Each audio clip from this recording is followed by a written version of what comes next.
आइए बढ़ते हैं आगे और करते हैं एसपीएल मिड कैप स्टॉक्स की शुरुआत। हमारे दोनों खास मेहमान हैं हमारे साथ तैयार, विकास सेठी साहब और राजेश पालिया जी। करते हैं बिगुल के साथ स्वागत।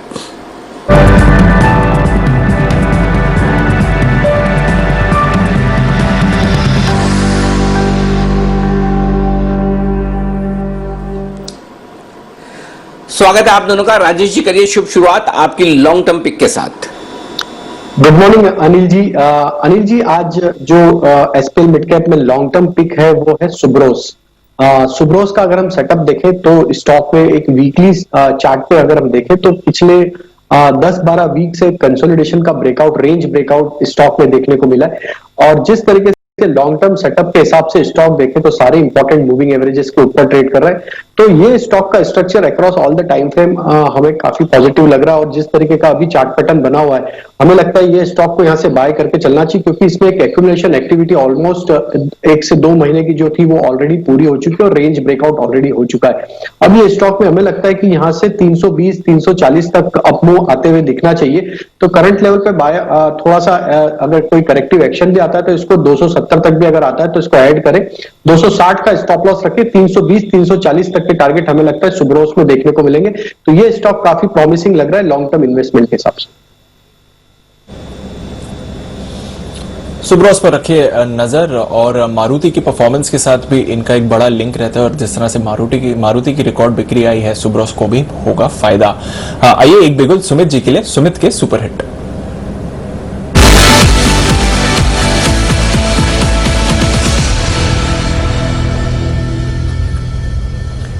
बताएं सुमित जी।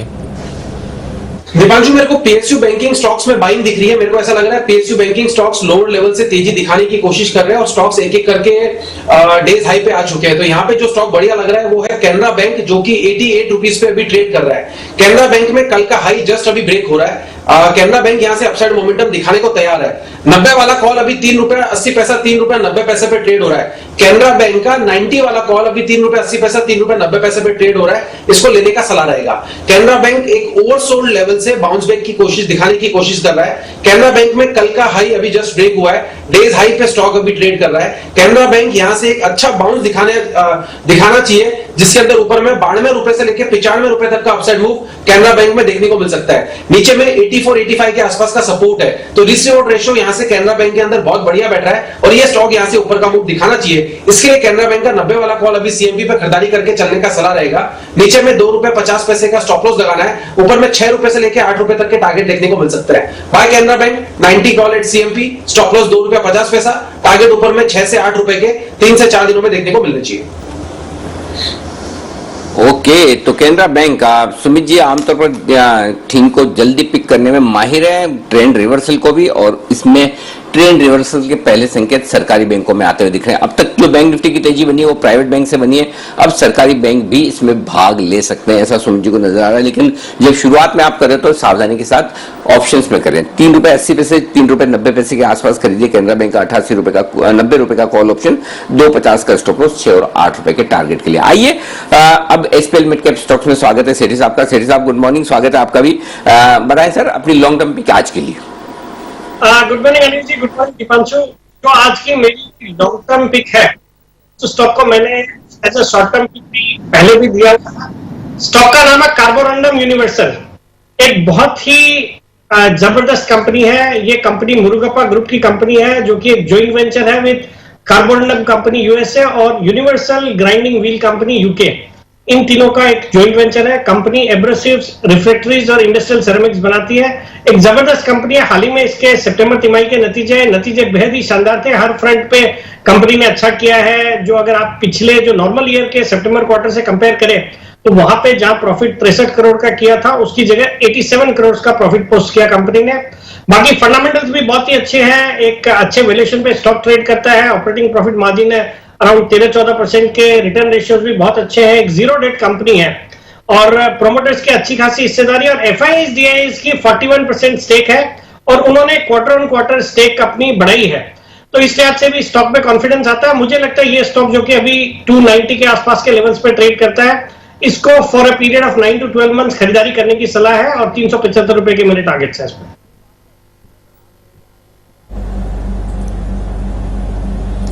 ओके, कार्बोरेंडम यहां पर आपको करनी है खरीदारी, सेठी साहब की लॉन्ग टर्म पिक है। आइए राकेश जी कुणाल जी के पास चलते हैं, उनके पास भी आज एक 10 की कमाई का आइडिया है। बताइए सर, कौन सा स्टॉक चुना है? दीपांशु, हमारा भी स्टॉक कार्बोरेंडम यूनिवर्सल था, तो सेठी जी ने पूरा कवर कर लिया है और जितना हमने बोलना था उससे ज्यादा ऐड कर दिया है, तो कुछ भी और ऐड करने के लिए नहीं है, तो इसको ड्रॉप करते हैं हम लोग। सेठी जी के साथ तो है ना आप? सेठी जी से धन्यवाद करवा दूं आपको कि नहीं करवाऊं?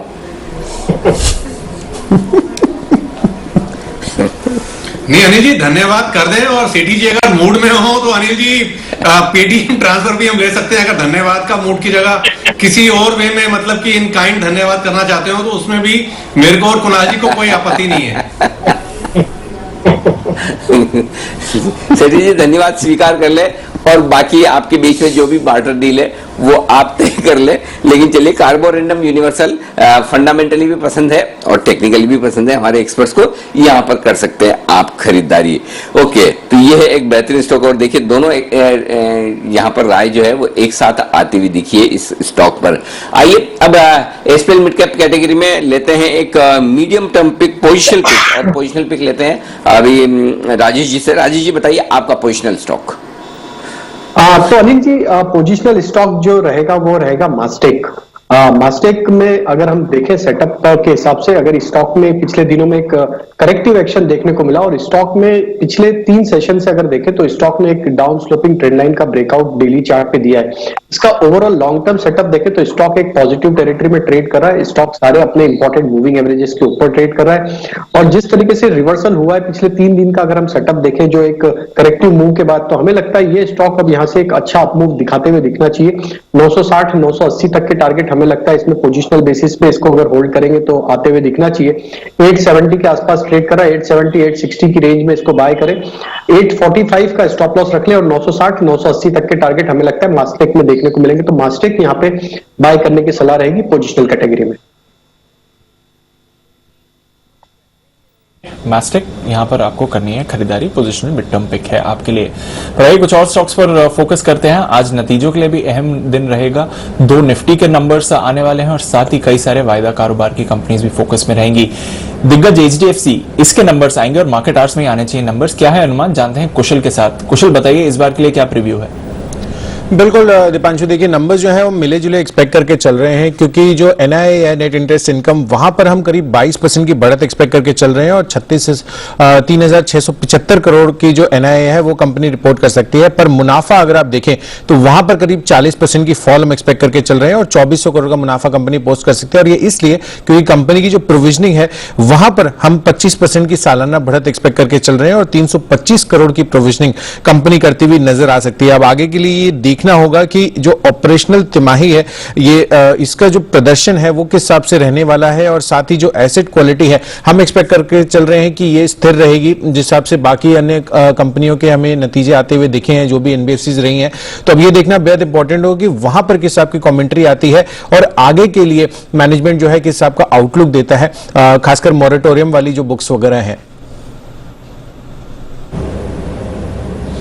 बिल्कुल, तो एचडीएफसी ट्रेंड सेटर रहता है जहां तक नतीजों का सवाल है। इस बार थोड़े लेट आ रहे हैं नतीजे, पर देखते हैं किस तरह का एक्शन रहेगा। जय, एचडीएफसी पर कोई राय? आज फाइनेंशियल्स एक्शन में है, एचडीएफसी थोड़ा सपाट है इस समय, बट किन लेवल्स पर आपकी नजर रहेगी? बिल्कुल दीपांशु, मैं तो कहूंगा कि हमें 1970 तक के लेवल्स देखने मिल सकते हैं। एचडीएफसी लिमिटेड में 1915 का एक स्टॉप लॉस लगाकर यहाँ पे तेजी कर सकते हैं बाउंस बैक के लिए। 1915 के स्टॉप लॉस के साथ एचडीएफसी लिमिटेड में करें तेजी। आज आने वाले हैं नतीजे, और नतीजों के पहले स्टॉक है कमजोर बाजार में भी मजबूत, यानी कि उम्मीद कर सकते हैं आप कुछ बेहतर कुछ बड़ा होता हुआ दिखेगा। कुछ बड़ा और बेहतर हो सकता है एक और स्टॉक में जो बताने जा रहे हैं आपको विकास सेठी साहब, अपनी पोजिशनल पिक के तौर पर कुछ समय के लिए कर सकते हैं वहां पर खरीदारी। बताएं सर, कौन सा स्टॉक चुना है आपने? विकास जी। बिल्कुल अनिल जी, जो मेरा आज का पोजिशनल पिक है, स्टॉक का नाम है मोंटे कार्लो फैशंस। एक लीडिंग विंटर वेयर बनाने वाली कंपनी है, जो कि बहुत ही एक फंडामेंटली एक अच्छी कंपनी है। ओसवाल ग्रुप जो लुधियाना का है उसकी कंपनी है, पॉपुलर ब्रांड है, और जिस तरह से हमने देखा जो टेक्सटाइल सेक्टर है वहां से अभी तक भी जितने नतीजे हैं बहुत ही शानदार नतीजे हैं, भले ही वो इंडोकाउंट इंडस्ट्रीज हो या गोकुलदास एक्सपोर्ट्स हो। तो मुझे लगता है इसके भी जो नतीजे आने वाले हैं 6 नवंबर को अच्छे नतीजे रहने चाहिए। सर्दी का मौसम भी आ रहा है तो उस समय इसमें ऐसे भी ट्रिगर रहता है। बाकी फंडामेंटल्स बहुत अच्छे हैं, वैल्यूएशन के लिहाज से सस्ता स्टॉक, फिर अच्छे operating profit margin at 14%, return on capital employed around 16% और नेग्लिजिबल 0.06% का डेट इक्विटी रेशियो है। और पिछले 3 साल का प्रॉफिट का ग्रोथ भी काफी अच्छा 16% रहा है।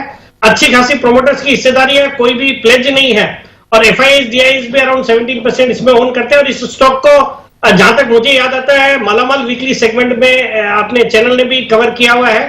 तो एक बहुत ही अच्छी कंपनी है। मुझे लगता है ये जो करंट लेवल है 181 182 के यहाँ पे खरीदारी करनी चाहिए और बहुत ही जल्दी इसमें 200 के मेरे लक्ष्य है। स्टॉप लॉस रहेगा 174 का। ओके 200 के लक्ष्य, 174 का स्टॉप लॉस, बेहतरीन फंडामेंटल्स है। जैसे कि सीटी साहब ने कहा, हमने भी मालामाल वीकली में स्टॉक को हाईलाइट करा है। अच्छी फंडामेंटल कंपनी है, पुरानी कंपनी है, मजबूत ब्रांड है और सीजनली तो यही समय होता है मोंटे कार्लो पर फोकस करने का। तो नजर रखिए स्टॉक पर, अच्छी गेन्स आ सकती हैं। पर आइए नजर रखते हैं एनटीपीसी पर, क्योंकि यहां पर भी थोड़ा एक्शन आज बनते हुए दिख रहा है। नतीजे आने वाले हैं, नतीजों के साथ बायबैक पर भी शायद कुछ ऐलान आ सकता है जहां पर नजर रहेगी। पर नतीजों का क्या अनुमान है जानते हैं आशीष के साथ। आशीष बताइए क्या है प्रीव्यू इसके लिए। दीपांशु, नतीजे बढ़िया देखने को मिलेंगे। कंपनी के मार्जिन्स पर गौर करिए कि करीब 28% से बढ़कर 30% रहेंगे। दरअसल अगर आप देखें तो बिजली उत्पादन पिछले साल के मुकाबले 9% बढ़ा है। आर्थिक यानी फंडामेंटल सुधार आपको कंपनी की बैलेंस शीट में देखने को मिलेगा। क्षमता विस्तार जो की गई है इसका फायदा आपको देखने को मिलेगा। इनकी जो टॉप लाइन है यानी आय रेवेन्यू करीब 8.5% बढ़ती हुई नजर आएगी। और कामकाजी मुनाफे के बारे में जैसे मैंने बताया कि यहाँ पर अच्छी ग्रोथ रहेगी, करीब 19% की बढ़त यहाँ पर देखने को मिलेगी। लेकिन थोड़ा सा कुछ दबाव के चलते आप देखिए कि इनका जो मुनाफा है वो करीब 8% घटकर 30,167 करोड़ रहेगा। लेकिन बाकी लिहाज से अगर आप देखें तो ऑपरेशनल फ्रंट पर नतीजे जो है बढ़िया माने जाएंगे। बिल्कुल, तो ऑपरेशन फ्रंट पर अच्छे नतीजे आ सकते हैं। फ्यूल कॉस्ट भी कम हुई है एनटीपीसी के लिए, उसका भी इन्हें फायदा मिलेगा और आगे जाकर देखना पड़ेगा कि रिकवरीज कैसी रहेंगी। एक एनटीपीसी पर राय सुमित जी, स्टॉक पर क्या एक्शन देखना चाहिए। बायबैक, पिछले हफ्ते बायबैक की उम्मीद से हमने स्टॉक में तेजी देखी, आज भी 1.5% ऊपर है। क्या अहम लेवल्स हैं इसके लिए। हिमांशु, स्टॉक में तेजी करके चलने की सलाह रहेगी। हमने इसको लोअर लेवल्स पे बाइंग का रिकमेंडेशन दिया हुआ है और स्टॉक अभी 90 के ऊपर जब सस्टेन करना स्टार्ट होगा तो आने वाले दिनों में ये स्टॉक 95 रुपए से लेकर 99 रुपए तक का अपसाइड मूव दिखा सकता है। तो एनटीपीसी में खरीदारी करके चले, जिन्होंने ले रखा है वो पोजीशंस होल्ड करके चले और यहाँ पे फ्रेश खरीदारी की राय बनती है। अभी जो नीचे में सपोर्ट दिख रहा है 84, 85, 84, 85 के आसपास का है। जब तक ये लेवल्स नहीं टूटेंगे पोजीशंस को होल्ड करके चलना है और ऊपर में जैसे 90 रुपए का लेवल टूटेगा तो उसके बाद 94 रुपए से लेकर 99 रुपए तक का अपसाइड मूव एनटीपीसी के अंदर आने वाले दिनों में देखने को मिलेगा।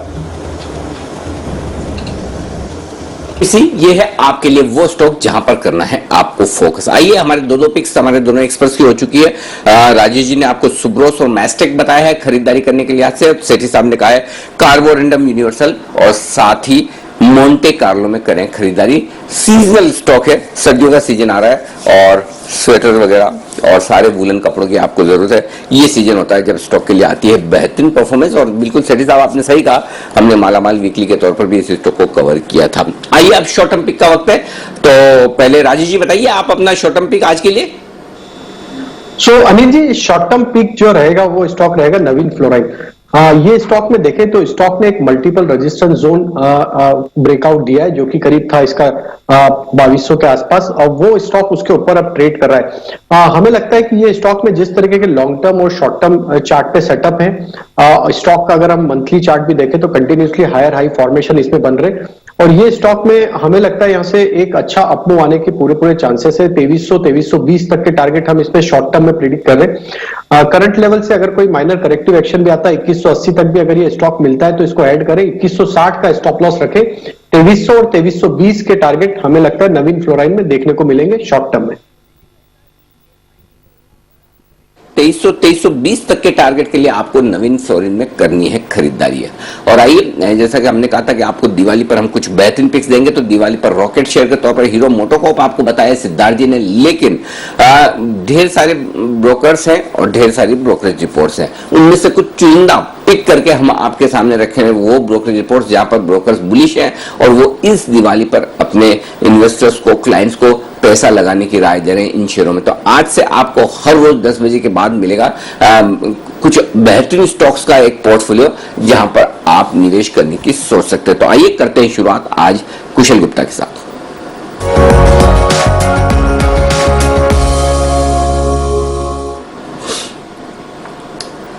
कुशल, बताइए किस ब्रोकर की रिपोर्ट आज आप लेकर आए और कौन कौन से स्टॉक्स उन्होंने चुने हैं निवेश करने के लिए आज से? जी अनिल जी, आईडीबीआई कैपिटल है ब्रोकरेज हाउस का नाम और उन्होंने 3 टॉपिक्स रेकमेंड किए हैं। सबसे पहला है एलेंबिक फार्मा।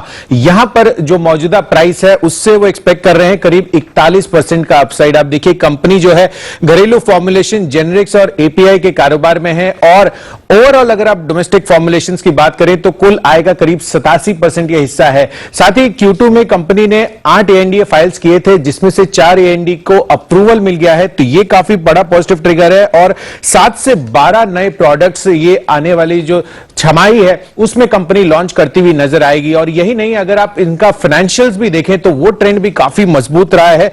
इनफैक्ट कंपनी की जो एबिटा मार्जिन है उसमें लगातार FY17 ऑनवर्ड्स हमें ग्रोथ देखने को मिली है। तो ये तो हो गई पहली पिक। इसके अलावा जो दूसरी पिक है कंपनी की तरफ से वो है भारती एयरटेल की। अब देखिए Q2 में रिकॉर्ड आय इन्होंने घोषित की थी और जिस हिसाब से इनका चर्न रेट जो है कम होता हुआ दिखा है वो काफी बेहतरीन है, ऑल टाइम लो पर आता हुआ नजर आया। देश की दूसरी सबसे बड़ी टेलीकॉम कंपनी है और जो टारगेट ये सुझा रहे हैं 37% का अपसाइड 620 के जो है वो आईडीबीआई कैपिटल बताते हुए नजर आ रहे हैं। इनफैक्ट कंपनी ये मानकर चल रही है कि जो एजीआर बकाया अब इनको चुकाना है वो भी जो 10 साल का समय मिला है काफी कंफर्टेबल है इनकी तरफ से पोजीशन वाइज, और साथ ही जो 5G के लिए इनको पूंजी जुटानी है उसमें भी कंपनी को कोई दिक्कत नहीं आने वाली है और कंपनी के क्वार्टर ऑन क्वार्टर जो रिजल्ट्स हैं वो काफी इंप्रूव होते हुए नजर आ रहे हैं। तीसरा पिक है जॉनसन कंट्रोल हिटाची का। आप देखिए जिस हिसाब से यहां पर ओवरऑल देश में अब जो घरेलू स्तर पर एसी बनाने की जो सरकार की तरफ से मुहिम है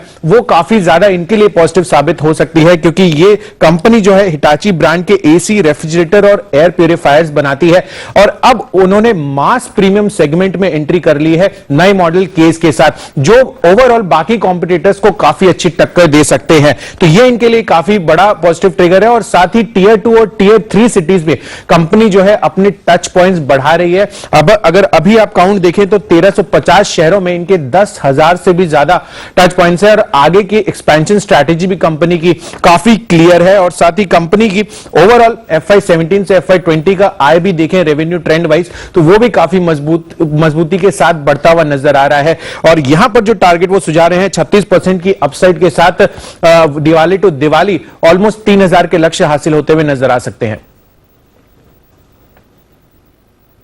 तो दिवाली टू दिवाली ये है आपके लिए 3 बेहतरीन picks, Bharti Airtel, Johnson Controls, ये सारे स्टॉक्स हैं जो पसंद है आईडीबीआई कैपिटल को और यहां पर आप निवेश के मौके ढूंढ सकते हैं। ये बेहतरीन स्टॉक्स है और एलेंबिक फार्मा 3 शेयर हैं ये आज आपके लिए आते हुए। आइए सेठी साहब से लेते हैं उनकी शॉर्ट टर्म पिक। सेठी साहब बताएं कौन सा स्टॉक आपकी लिस्ट में? बिल्कुल अनिल जी, जो मेरा आज का शॉर्ट टर्म पिक है वो एक ऑटो कंपोनेंट कंपनी है जो कि आज पूरा सेक्टर फोकस में है। जिस तरह के नंबर्स आए हैं ऑटो सेक्टर के इस महीने के या पिछले महीने के भी, मुझे लगता है ये जो सेक्टर है काफी अच्छा करना चाहिए। यहां से मैंने पिक किया LG बाला ब्रदर्स को। स्टॉक का अभी प्राइस है अराउंड 255 का। एक सॉलिड ऑटो कंपोनेंट कंपनी है और खास बात यह है कि ये जो कंपनी है वो 2 व्हीलर सेगमेंट को कैटर करती है और जितने भी OEMs है 2 व्हीलर सेगमेंट में, hero MotoCorp, Bajaj auto, TVS motor, Eicher Motors, सब इनके क्लाइंट्स हैं। और अभी हमने देखा हीरो मोटो ने इस मंथ के जो नंबर्स, रिकॉर्ड नंबर्स प्रस्तुत किए। उसके अलावा टीवीएस मोटर्स के भी अभी थोड़ी देर पहले आप नंबर्स बता रहे थे, 22% का उछाल देखने को मिला है नंबर्स में। मुझे लगता है इस तरह की जो कंपनियां जो 2 व्हीलर सेगमेंट पे डिपेंडेंट है बहुत अच्छे इसके परफॉर्मेंस रहेंगे आने वाले क्वार्टर्स में। स्टॉक के फंडामेंटल्स बहुत ही अच्छे हैं। ऑलरेडी पिछले साल डिविडेंड दिया है 5 रुपए का, अच्छे मार्जिन है, रिटर्न ऑन इक्विटी 15%, एक ऑलमोस्ट नेग्लिजिबल 0.13 का डेट इक्विटी रेशियो है और पिछले 3 साल का अगर प्रॉफिट का कैगर देखेंगे तो अराउंड 20% की कैगर से प्रॉफिट्स में ग्रोथ दर्ज करी है और FIS DIS का भी अच्छा खासा एक्सपोजर है इस स्टॉक में। मुझे लगता है इस स्टॉक को करंट लेवल्स पे खरीदना चाहिए। बहुत ही शॉर्ट टर्म में 275 के मेरे टारगेट्स है, स्टॉप लॉस रहेगा 247 का। 275 के टारगेट, 247 का स्टॉप लॉस, खरीदारी करिए एलजी बाला में। पर जैसे सिटी साहब कह रहे थे, आज पूरा का पूरा ऑटो स्पेस फोकस में एक ऑटो एंसिलरी जो सिटी साहब ने रेकमेंड करी है वहां पर तो नजर रखिए, पर एक बार नजर डाल दीजिए श्रीराम ट्रांसपोर्ट फाइनेंस में। वायदा कारोबार में 10% का अपर सर्किट इस स्टॉक पर लग चुका है। 718 लेवल्स पर हमने सिमी जी से पूछा था कि क्या करना चाहिए और उन्होंने कहा था कि यहां से और खरीदारी आती हुई देख सकते हैं। अब 10% की तेजी श्रीराम ट्रांसपोर्ट फाइनेंस में आती हुई दिख रही है, तो जबरदस्त उछाल इस स्टॉक ने आज आपको दिखाया। सीवी फाइनेंसर्स अब फोकस में आते हुए दिख रहे हैं, क्योंकि इंडसइंड बैंक एक और ऐसा फाइनेंशियल इंस्टीट्यूशन है जहां पर सीवी पोर्टफोलियो में एक बड़ा एक्सपोजर है इनका, और वहां पर भी आप देखेंगे तो नतीजों के दम पर तो आप रिएक्शन देख ही रहे हैं, पर 5.5% की तेजी यहां पर भी है। सिटी साहब, श्रीराम ट्रांसपोर्ट फाइनेंस पर कोई राय सर? 10% का उछाल हम देख रहे हैं एक ही दिन में स्टॉक पर। बहुत ही जबरदस्त रनअप इस स्टॉक ने दिखाया है। हालांकि देखिए, जिस तरह से जो ऑटो सेक्टर का परफॉर्मेंस रहा है उस पर डिपेंडेंट भी रहता है, तो उस लिहाज से भी तेजी है। बट इतनी ये बड़ी तेजी के बाद अब मुझे लगता है थोड़ा कूल डाउन होने का वेट करना चाहिए। फ्रेश खरीदारी की सलाह नहीं है, बाकी स्ट्रेंथ है स्टॉक में, जिन्होंने लिया हो उनको बने रहने की सलाह रहेगी। में लिया हुआ है तो बने रहिए, फ्रेश अब खरीदारी ना करिए तो ही बेहतर रहेगा। पर नजर रखिए श्रीराम ट्रांसपोर्ट फाइनेंस में एक जबरदस्त तेजी इस स्टॉक पर बनते हुए दिख रही है। और भी स्टॉक्स जहां पर आप एक्शन बनते हुए देख रहे हैं, आरबीएल बैंक में अब खरीदारी आ रही है। अभी तक इसने उतना पार्टिसिपेट नहीं किया था, पर जिस तरह से बंधन बैंक ऊपर आ रहा है, इंडसइंड बैंक ऊपर है, आप हाई बीटा आरबीएल बैंक पर भी एक्शन देख रहे हैं। सुमित जी, आरबीएल बैंक पर कोई ट्रेड है जिस तरह से खरीदारी आ रही है फिलहाल? दीपांशु, एक करेक्शन के बाद अब स्टॉक बाउंस दिखाने को तैयार है। 180 के ऊपर एक बार ये सस्टेन करना स्टार्ट हो 180, तो उसके बाद आरबीएल बैंक में भी बाइंग देखने को मिलेगी और फिर ऊपर में 190 रुपए तक के लेवल आरबीएल बैंक में देखने को मिल सकते हैं। तो 180 के ऊपर इसमें फ्रेश खरीदारी करें और स्टॉप लॉस लगाए 173 174 का। बाइंग 180 के ऊपर करनी है तो नजर लगाए रखें, नजर गड़ाए रखें स्टॉक के ऊपर। 180 टूटते ही बाय करें 190 से 195 के टारगेट के लिए, नीचे में 173 174 के आसपास का स्टॉप लॉस लगा सकते हैं। बिल्कुल, तो ये है आपके लिए आरबीएल बैंक पर नजर। एस्कॉर्ट्स यहां पर भी फोकस करना है, एक दो दिन से एक रेंज में ही ट्रेड कर रहा है। एस्कॉर्ट्स के नतीजे कैसे रह सकते हैं ये जानते हैं कुशल के साथ। कुशल, हमने देखा इनकी सेल्स तो ठीक ठाक रही थी अक्टूबर महीने की, और वैसे भी बाकी महीनों में अच्छी सेल्स रही हैं। नतीजों के लिहाज से क्या अनुमान है एस्कॉर्ट्स के लिए?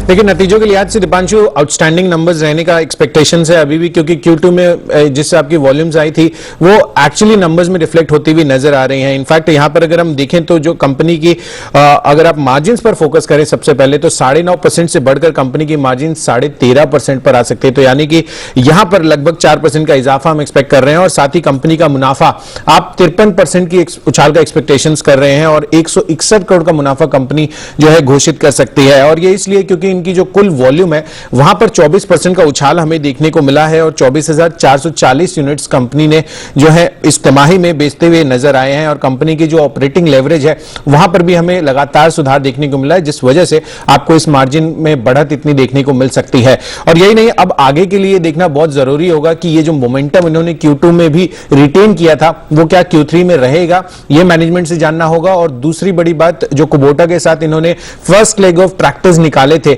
अब वहां पर क्या स्थिति है, कितनी बुकिंग्स आ रही है और किस तरह का कुबोटा को रिस्पांस मिल रहा है, यह देखना मैनेजमेंट के आउटलुक और कमेंट्री में बेहद इंपॉर्टेंट होगा।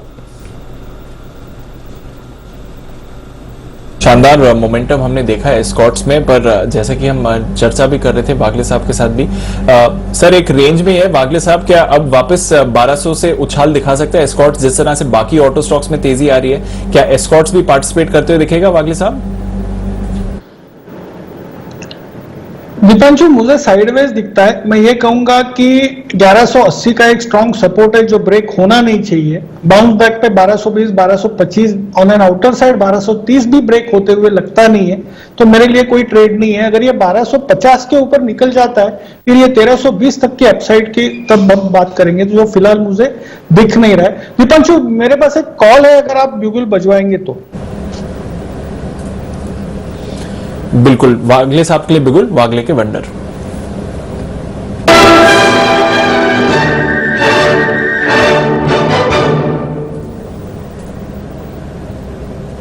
बताएं सर।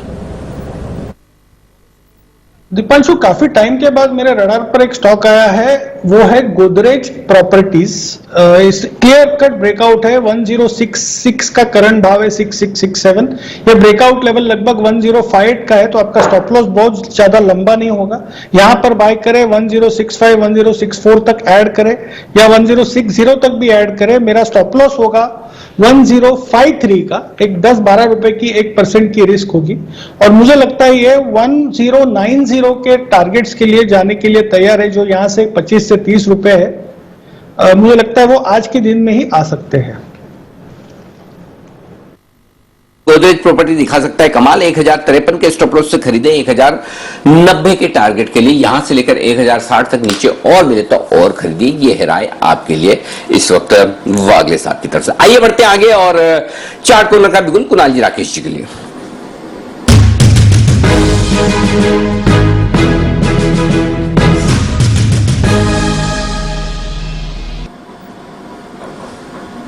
बताएं सर। अनिल जी, एक स्टॉक जिसको छोड़ना नहीं है, तुरंत पकड़ना है तुरंत प्रभाव से, वो है इंडसइंड बैंक। पिछले 3 दिन के हाईस के ऊपर निकला है और आज के बाजार की सबसे तेज सबसे मजबूत कड़ी जो है वो बैंकिंग है, जो गिर नहीं रहा, जो मजबूत है। और इंडसइंड बैंक में एक neat clean clear breakout plus में एक डबल पॉजिटिव क्रॉसओवर देखने को मिल रहा है। ओवर टू कुणाल जी। अनिल जी, देखिए, जब नेगेटिविटी होती है तभी बड़ी तेजी देखने को मिलती है। बैंकिंग स्टॉक्स को लेकर लोग नेगेटिव हो गए और उसके बाद ही अब एक तेजी देखने को मिल रही है। इंडसइंड बैंक जो है ये आउट परफॉर्म करेगा सारे बैंक्स को। बड़ा ब्रेकआउट चार्ट पर आता हुआ दिख रहा है। हाई बीटा स्टॉक है, मौजूदा स्तरों पर बाय करके चलें। 618 रुपए पर 618 पर एक छोटा सा स्टॉप लॉस रख लें। पहला टारगेट 645 रुपए का, दूसरा टारगेट 655 रुपए का, 655 के टारगेट के लिए बाय करना है इंडसइंड बैंक। और मुमकिन है कि ये टारगेट आपको आज ही आते हुए दिख सकते हैं। बिल्कुल, नतीजों के बाद नई जान आ गई है इंडसइंड बैंक में। 7% का उछाल आप इस स्टॉक पर फिलहाल देख रहे हैं। आइए बिगुल जय ठक्कर के लिए जय का जैकपॉट।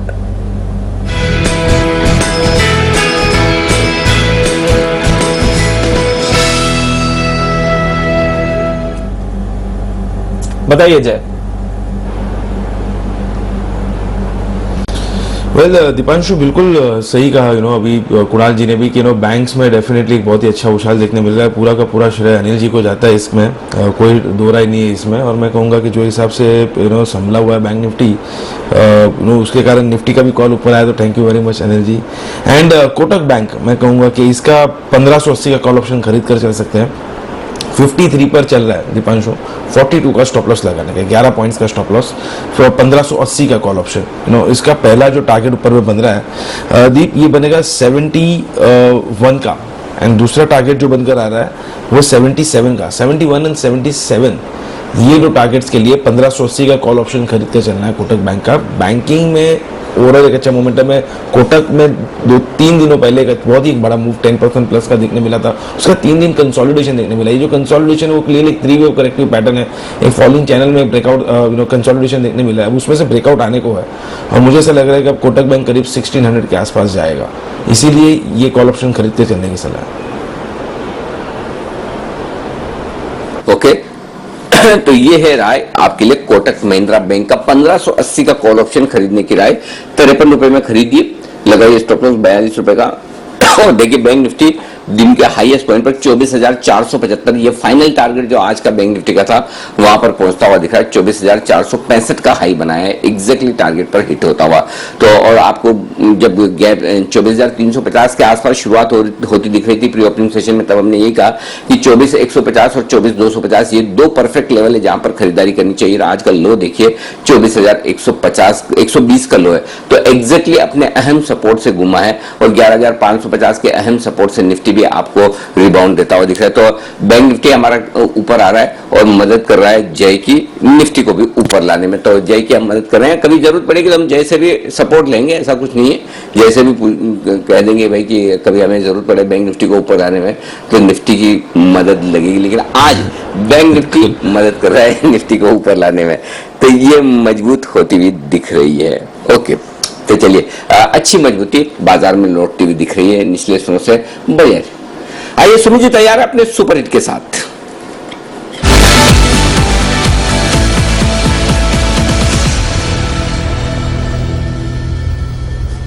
बताइए सुमित जी, कौन सा बैंक खरीदेंगे? ऐसा मैं अंदाज लगा रहा हूं, ऐसा मुझे लग रहा है। एकदम सही अंदाज है अनिल जी, और मानना पड़ेगा कि आप एडवांस में पढ़ लेते हैं कि कौन सा कॉल आने वाला है, तो एकदम सही अंदाज है। बैंकिंग स्टॉक में ही बाय का मोमेंटम है, और जो स्टॉक रडार पे आया है वो है प्राइवेट बैंकिंग स्पेस का एक्सिस बैंक। 505 का भाव चल रहा है। एक्सिस बैंक के अंदर गिरावट के बाद अब यहां से वापस से यूटर्न लेके तेजी देखने को मिल रही है। तो एक्सिस बैंक का 510 वाला कॉल 25 रुपए 50 पैसे पे ट्रेड कर रहा है, इसको लेने का सलाह रहेगा। एक्सिस बैंक में पिछले 3 से 4 दिनों में ऊपरी लेवल से गिरावट देखने को मिला। स्टॉक ने 200 डीएमए लेवल टेस्ट किए और वहां से बाउंस बैक दिखाया, और आज स्टॉक ने कल का हाई ब्रेक किया और अभी आज डे हाई पे अभी यहां पे ट्रेड कर रहा है। तो जिस तरह से बैंकिंग स्टॉक्स में एक एक करके मोमेंटम देखने को मिल रहा है, एक्सिस बैंक पीछे नहीं रहेगा, ये यहां से फुल स्पीड पकड़ने वाला है, और ऊपर में 520 रुपए से लेके 540 रुपए तक का अपसाइड मूव एक्सिस बैंक में देखने को मिलेगा। इसके लिए एक्सिस बैंक का 510 वाला कॉल अभी यहां पे सीएमपी पे खरीदारी करना है। नीचे में 18 रुपए का इसके अंदर स्टॉप लॉस लगाना है, ऊपर के अंदर 34 रुपए से लेके 40 रुपए तक के टारगेट देखने को मिल सकते हैं। Buy Axis bank 510 call at CMP, stop loss 18 रुपया, टारगेट ऊपर में 34 रुपए से लेके 40 रुपए तक के 2 से 3 दिनों में देखने को मिलना चाहिए। बिल्कुल, एक्सिस बैंक पर आपको करनी है खरीदारी। शानदार तेजी पूरे के पूरे बैंकिंग स्पेस पे बन रही है, और एक और हाई बीटा नेम जिसके नतीजे आएंगे और उससे पहले इस पर भी एक्शन दिख रहा है, वो है बंधन बैंक। जानते हैं मानसी के साथ बंधन बैंक के लिए क्या अनुमान है, बताएं मानसी। जी बिल्कुल दीपांशु, देखिए ऑपरेशनल आधार पर नतीजे अच्छे आने की उम्मीद हम लगाकर चल रहे हैं। नेट इंटरेस्ट इनकम की अगर बात करें 22 से 23% का इजाफा यहां पर देखने को मिल सकते हैं। अनुमान यह है 1529 करोड़ से 1877 करोड़ पर ये जाते हुए देखने को मिल सकते हैं। छोटे बेस के कारण सालाना आधार पर प्रोविजनिंग में इजाफा देखने को मिल सकता है। सालाना आधार पर करीब 270% की अपटिक भी आती दिख सकती है। 145 करोड़ से 537 करोड़ पर जाते हुए देख सकते हैं। हालांकि तिमाही आधार पर 36% की गिरावट प्रोविजनिंग में देखने को मिल सकते हैं। 849 करोड़ से लेकर 537 करोड़ पर ये आते हुए देखने को मिल सकते हैं। ग्रॉस एनपीए के फ्रंट पर 1.4% से आंकड़े 1.9% पर जाने की उम्मीद है। वहीं मुनाफे की अगर बात करें, यहाँ पर 14% की गिरावट का अनुमान हम लगाकर चल रहे हैं। असेट क्वालिटी स्थिर रहेगी, और कुछ सेगमेंट्स है जिन पर खास फोकस करना होगा। एक तो माइक्रो फाइनेंस सेगमेंट और साथ ही क्रेडिट कार्ड सेगमेंट, इनके प्रदर्शन पर हमारी नजर रहेगी। यह है बंधन बैंक जिसके नतीजे आने वाले हैं, और नतीजों का अनुमान आपके सामने। एक के बाद एक बैंक्स मजबूती के साथ आगे ट्रेड करते हुए दिख रहे हैं। आइए और अब बढ़ते हैं आगे। न्यूज पर व्यूज सेगमेंट का वक्त है, और हमारे साथ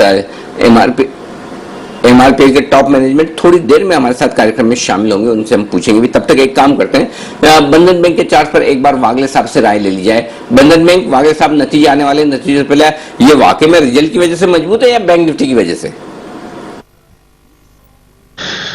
अनिल जी, एंटीसिपेशन है रिजल्ट का, तो ये मजबूती थोड़ी सी कंटिन्यू रहेगी, बट मैं बाय करने की सलाह नहीं दूंगा, क्योंकि रिजल्ट वोलेटिलिटी में आप ट्रैप हो सकते हो। ब्रॉडली 308 से 309 तक के स्टॉक जा सकता है ये मूव में, और 295 के नीचे जाएगा तो आपका स्टॉप लॉस उसके आसपास होना चाहिए। तो ये है आपके लिए बंधन बैंक पर राय इस वक्त आती हुई।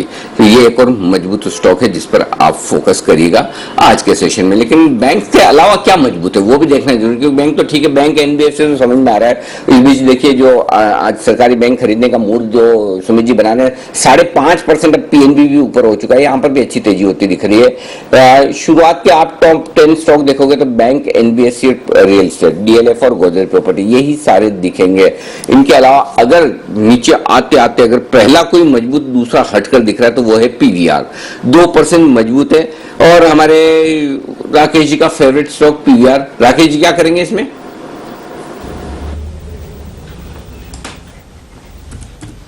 देखिए अनिल जी, पीवीआर में देखें तो मजबूत जरूर हुआ है। नीचे में एक सपोर्ट लिया अनिल जी, 1047 1050 के अराउंड सपोर्ट है।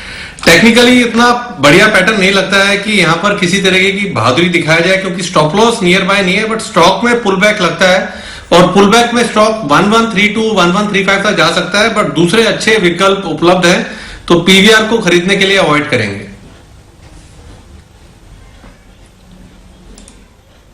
तो ये है आपके लिए पीवीआर पर राय इस वक्त। सीमेंट स्टॉक्स पर जरा जैन साहब से राय लेना चाहता हूं। जैन साहब, सीमेंट स्टॉक आज थोड़े सुस्ती में है, पिछला हफ्ता बहुत बढ़िया एक्शन में रहा, अब ये सुस्ती में खरीदने का वक्त है, क्या खरीदना चाहिए? देखिए, चले बहुत है और मैं तो मिड कैप सीमेंट स्टॉक्स बहुत सारे जैन साहब के जेम्स में भी और जनरली भी काफी बात करते आए हैं और चले हैं बहुत ज्यादा और रिजल्ट्स भी सबके अच्छे ही आ रहे हैं। तो मेरी राय यही है कि जो लिए हुए हैं वो बने रहें। बाकी देखिए, मार्केट्स ऐसे लेवल्स पे और जो अभी आगे आने वाली अनसर्टेनिटीज है उसको लेकर थोड़ा सा कॉशियस तो रहना चाहिए, बट फिर भी मुझे ऐसा लगता है कि अल्ट्राटेक सीमेंट, श्री सीमेंट्स जो लीडर्स हैं वो तो अच्छा कर ही रहे हैं। फिर आप देखिए जिस तरीके से अंबुजा ने गजब का सरप्राइज दिया और ओवरऑल छोटे स्टॉक्स भी चल रहे हैं। बट मुझे अभी भी जो स्टॉक नहीं चला, एक मेरा रिकमेंडेड स्टॉक था जो कि एक बार टारगेट अचीव करके आया था, फिर वापस से अपने उन्हीं लेवल्स पे, हुआ स्टार सीमेंट। हालांकि मैं काफी बार रिपीट कर चुका हूं क्योंकि मुझे कन्विक्शन इसलिए आता है कि बहुत जबरदस्त बैलेंस शीट है, डेट्स बहुत कम है और आगे उनकी कैपेसिटीज और बढ़ने वाली है। एक ऐड करने वाले लोग नया कैपेसिटी और चल नहीं रहा, रिस्क रिवॉर्ड रेशियो बहुत अच्छा है। डाउनसाइड जब नहीं होती है तो कंफर्ट आता है, बोले चले नहीं चले कोई फर्क नहीं पड़ता स्टॉक अनिल जी, पर डाउनसाइड नहीं होना चाहिए। सो सीमेंट ओवरऑल आप वेरी बुलिश और मुझे लगता है सरकार की जो इनिशिएटिव्स और जो स्टिमुलस की जो बातें आ रही है उन सब का मेजर बेनिफिशियरी ये रहेगा अफोर्डेबल हाउसिंग को लेकर। सो आई एम वेरी बुलिश और रूरल डिमांड में जो आ रहा है माहौल, तो इन सबको देखते हुए it's a good hold and इस सेक्टर में अपॉर्चुनिटीज ढूंढते रहे। नीचे आए Heidelberg cement, star cement, Anjani Portland, Deccan, ये सारे तो रेकमेंड किए हुए ही हैं।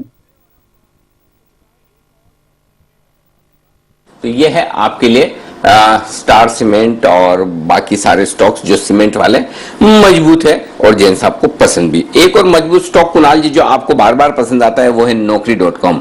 करते नहीं है आप नौकरी, वो अलग बात है, लेकिन स्टॉक आपको बड़ा पसंद है। आज फिर से मजबूत 1% ऊपर, 1.5% ऊपर है। बताइए इस पर अपनी राय दीजिए। 3600 के आसपास आ गया है ये भागते भागते।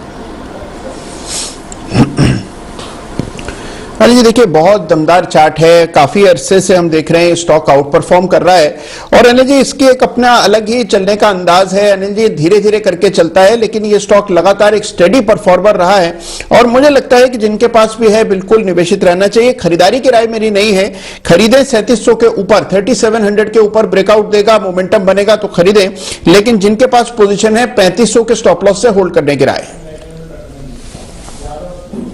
तो के स्टॉप लॉस के साथ होल्ड करें, चिंता न करें, बिल्कुल घबराएं ना। आइए बढ़ते हैं आगे और वक्त है न्यूज पर। न्यूज सेगमेंट का हमारे साथ जुड़ रहे हैं MRPL के top management.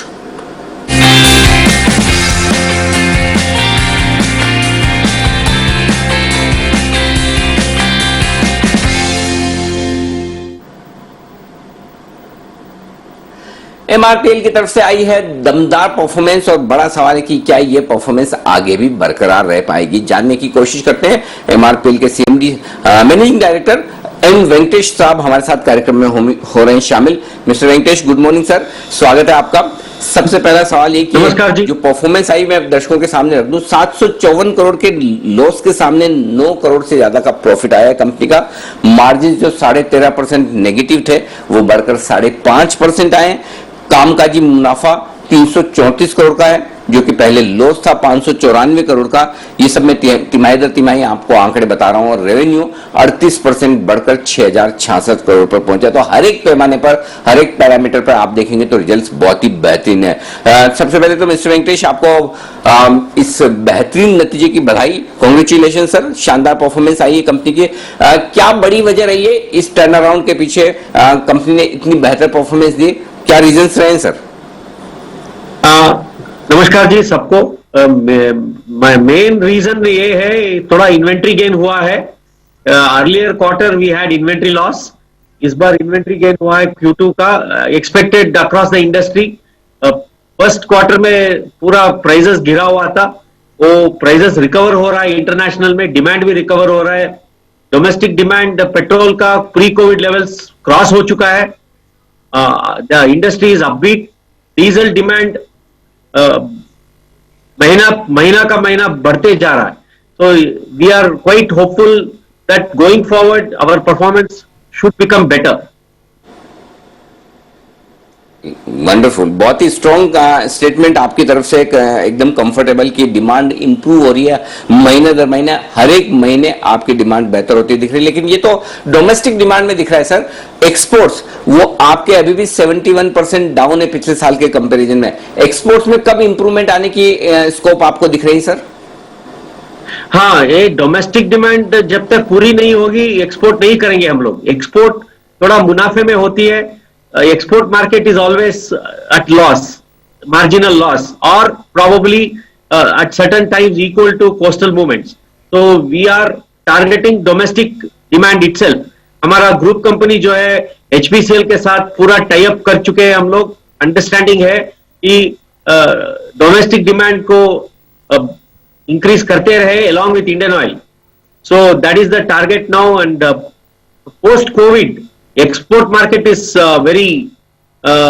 not very reliable, I should say. Still there are Europe and Middle East and US still under COVID restrictions. Not Middle East to a great extent. Europe has gone back to second round of COVID restrictions to some extent. United States is having its election, and COVID cases are going up. So export is not very reliable. Prices are expected to go up in the international market in the coming months. So domestic prices are also expected to be very healthy to improve our margins to the extent market can give us the margin.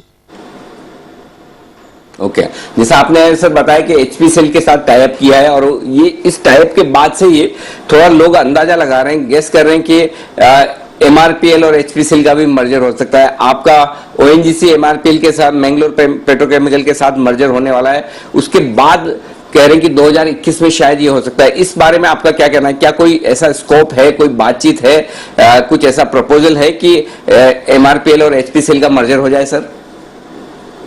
हाँ, ये one of the group company interest could be that once MRPL OMPL merger is completed, there could be a synergy between HPCL, MRPL and MRPL getting merged with HPCL.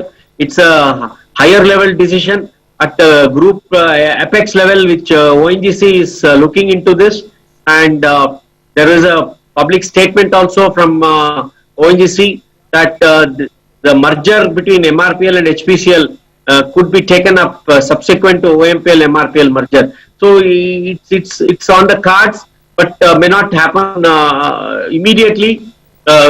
What in my view, we will leave the decision to the apex governing company ONGC to take the call at the right time. वो सही time पे वो decision लेगा। Right, perfect sir, बिल्कुल आपने एकदम साफ clear cut शब्दों में बताया कि आगे सही समय पर इस मर्जर के बारे में बात हो सकती है। तो अब इसी पर एक सवाल और पूछता हूं सर आपसे, इस मर्जर से एमआरपीएल और एचपीसीएल दोनों को क्या फायदा होगा सर? एक तो है एचपीसीएल को प्रोडक्ट अवेलेबिलिटी मिल जाएगा सदर्न इंडिया में। Consistent high quality high reliability refinery है हमारा, एंड प्रोडक्ट अवेलेबिलिटी मिल जाएगी। एमआरपीएल के लिए प्रोडक्ट लिफ्टिंग का अग्रीमेंट्स जो एचपीसीएल के साथ और इंडस्ट्री के साथ होएगा, वो अभी एक कंपनी के साथ मार्केटिंग टाई अप होएगा तो it will help MRPL to run the refinery on a consistent basis and high operating capacity. Sir एक और चीज जो पूछना चाहता हूं, आपकी सेल्स और ये सारे तो बहुत अच्छे फिगर्स दिख रहे हैं और प्री कोविड लेवल्स पर आए भी हैं। थ्रूपुट अभी आपके प्रोडक्शन लेवल्स वगैरह कब तक पहुंचेंगे प्री कोविड लेवल पर, इसके बारे में एक अंदाजा दें सर। अक्टूबर में कैपेसिटी 60% थी, Q1 Q2 में कैपेसिटी 60-61% ऑपरेट किए हैं हम लोग। नवंबर ऑनवर्ड्स, अभी जो महीना चालू है नवंबर का, 80% का कैपेसिटी टारगेट किए हुए हैं based on the demand projections. December, January, February, March we are estimated to operate at 100% capacity, if not 190 to 95% capacity operation we are targeting.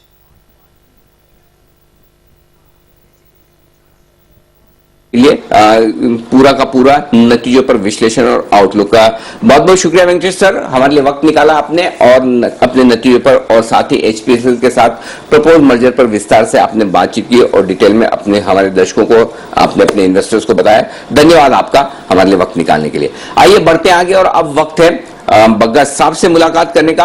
America में चुनाव का है बड़ा एक्शन, कल होने वाली है वोटिंग और वोटिंग से पहले बग्गा साहब से मुलाकात करने का है वक्त। आइए बिगुल के साथ करते हैं उनका स्वागत।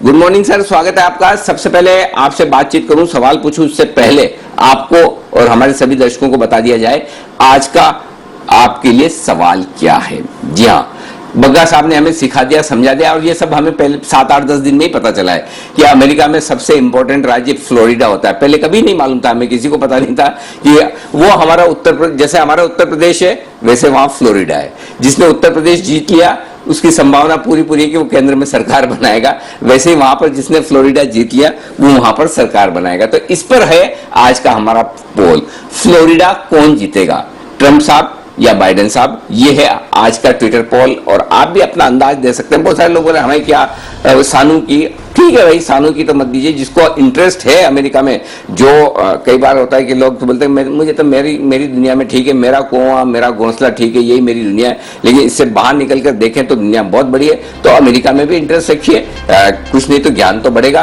तो फ्लोरिडा कौन जीतेगा, इसके दो ऑप्शन है, A Donald Trump, B Joe Biden. ये आप अपनी राय रख सकते हैं, अपना अंदाज लगा सकते हैं और आप भी अपने जवाब भेज सकते हैं। तो आइए ये है आज का सवाल, आप अपनी राय भेज दीजिए। तब तक आइए अब बग्गा साहब से कुछ और बातें कर ली जाए। बग्गा साहब, कल फाइनल वोटिंग का वक्त आ गया है। अब क्या मतलब ये ऐसे धक धक करने वाली फोटो फिनिश वाली मतलब रेस होगी या एक तरफा मतलब बहुत अच्छे मार्जिन से बाइडेन साहब आगे निकल जाएंगे? क्या होगा क्या कल सर, किस तरह का मूड बन रहा है? पहले मूड बहुत अनसर्टनिटी का है अनिल जी। तो ओवरऑल क्या है कि दोनों में जो बैटल ग्राउंड स्टेट्स हैं, स्पेशली फ्लोरिडा हो गया, नॉर्थ कैरोलिना हो गया, पेंसिल्वेनिया हो गया, इन सब स्टेट्स में कांटे की टक्कर है। 1 से 2% का ही फासला है दोनों में और मार्जिन ऑफ एरर तो 4% का है। तो सब कुछ अब दारोमदार रहेगा कि ये आखिरी 48 घंटे में किस तरह के वोट डलेंगे। और अभी नेशनली बाइडेन आगे हैं 8% से, तो नॉर्मली 8% की लीड बहुत बड़ी होती है। 2016 में हिलरी क्लिंटन की लीड सिर्फ 2.5% रह गई थी एक दिन पहले तक, तो वो बहुत छोटी लीड थी उनकी। ये बहुत बड़ी लीड होती है, बट क्योंकि अमेरिका का इतना पेचीदा इलेक्शन सिस्टम है और वो फ्लोरिडा के 29 वोट और पेंसिल्वेनिया के 20 वोट ये अब डिसाइड करेंगे कि कौन बनेगा राष्ट्रपति। इसलिए दोनों कैंडिडेट वहां पे चुनाव प्रचार में लगे हुए हैं। उनके वॉलंटियर्स घर घर जा रहे हैं और देख रहे हैं कि उनके वोटर पहुंच पाए, कल वोट कर पाए। अब अनिल जी, कल उनकी रात हमारे 4 तारीख सवेरे पहले रुझान आने शुरू हो जाएंगे। अब जो 50 स्टेट्स हैं उनमें से कई स्टेट्स तो हफ्ते भर के बाद ही आपको क्लैरिटी मिलेगी। कुछ स्टेट्स कल रात को ही बता देंगे, उनके टाइम कल रात, हमारे टाइम 4 सवेरे 6 बजे तक आप कह सकते हैं कि रुझान आने शुरू हो जाएंगे। फ्लोरिडा का रुझान आ जाएगा 3 रात उनकी। तो जब हम 4 सवेरे बैठेंगे विश्लेषण के लिए तो फ्लोरिडा का रुझान काफी हद तक आ गया होगा। बट उसमें भी एक बात यह है कि लगभग 6 करोड़ वोट डले हैं मेल से, जो पोस्टल सर्विस से डले हैं। अब वो पहुंच पाते हैं नहीं पहुंचते हैं और उनको कितनी देर में काउंटिंग किया जाएगा, ये बहुत एक अहम बात रहेगी, क्योंकि कई स्टेट्स ऐसे हैं जो काउंटिंग 3 तारीख शाम को ही शुरू करेंगे।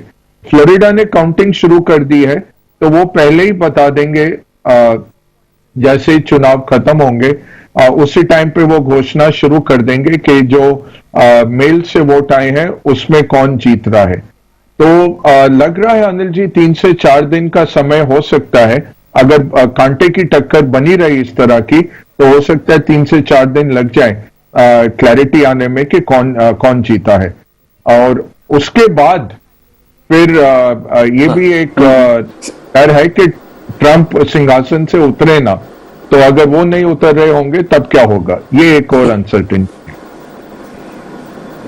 सर ये वहां पे भी चुनाव चिन्ह होते हैं क्या, जैसे हमारे अलग अलग पार्टियों के, किसी का हाथ है, किसी का कमल है, किसी का लालटेन है, ऐसा वहां पे भी चुनाव चिन्ह होते हैं या खाली मतलब नाम से वोट गिरते हैं?